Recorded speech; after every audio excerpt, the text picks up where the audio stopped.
Assalamualaikum warahmatullahi wabarakatuh. Perkenalkan, saya Lalatul Madana dengan NIM 9050123-087 dari Perbankan Syariah B.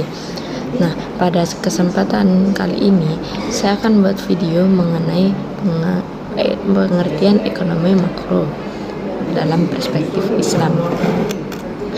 Jadi, pengertian ekonomi makro ialah cabang ilmu ekonomi yang mempelajari perekonomian secara keseluruhan, fokusnya pada variabel ekonomi global seperti pendapatan nasional, inflasi, pengangguran, dan pertumbuhan ekonomi, serta bagaimana kebijakan pemerintah mempengaruhi perekonomian nasional. Nah, dalam kehidupan perekonomian, khususnya di Indonesia, terdapat beberapa masalah ekonomi seperti pengangguran, kemiskinan, inflasi, dan juga pertumbuhan ekonomi. Nah, yang akan kita bahas pertama ialah pengangguran. Berdasarkan data Pusat Statistik, tingkat pengangguran di Indonesia pada Agustus 2024 adalah 4,91%. Itu artinya dari 100 orang angkatan kerja, 5 orang diantaranya menganggur. Adapun faktor-faktor penyebab pengangguran yang paling utama ialah ketidakseimbangan antara pekerjaan dan pertumbuhan tenaga kerja, kemudian persaingan ketat akibat ledakan jumlah penduduk, dan juga keterbatasan finansial yang berdampak. Pengangguran di Indonesia ini menjadi tantangan besar bagi efektivitas kebijakan pembangunan yang diterapkan pemerintah. Kemudian yang akan kita bahas selanjutnya ialah mengenai inflasi. Nah, kenaikan inflasi ini ialah kenaikan harga barang dan jasa secara umum dan terus-menerus dalam jangka waktu tertentu. Adapun dampak dari inflasi ini ialah menurunkan kesejahteraan masyarakat, distribusi pendapatan akan memburuk, suku bunga akan meningkat, dan mendorong investasi spekulatif. Juga distribusi barang tidak merata. Kemudian yang terakhir kita bahas ialah pertumbuhan ekonomi.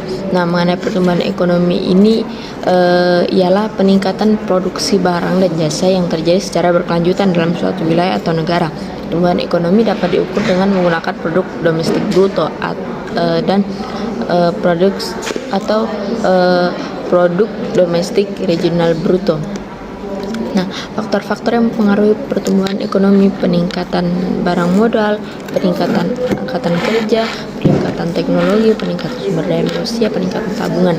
Nah, adapun manfaat dari pertumbuhan ekonomi yaitu pertumbuhan ekonomi dapat menjadi indikator keberhasilan pembangunan ekonomi. Pertumbuhan ekonomi juga dapat menjadi alat ukur untuk melihat perkembangan perekonomian. Pertumbuhan ekonomi dapat mendorong kenaikan pendapatan per kapita.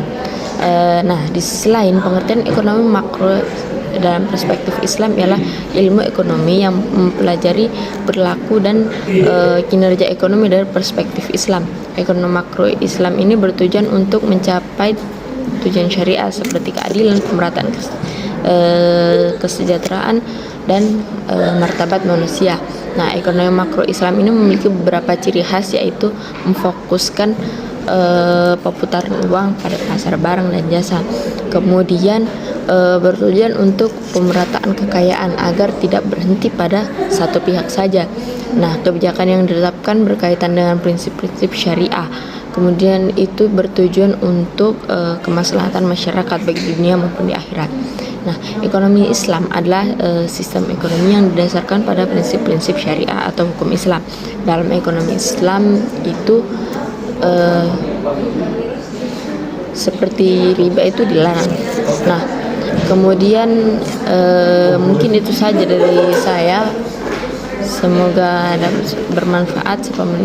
Assalamualaikum warahmatullahi wabarakatuh.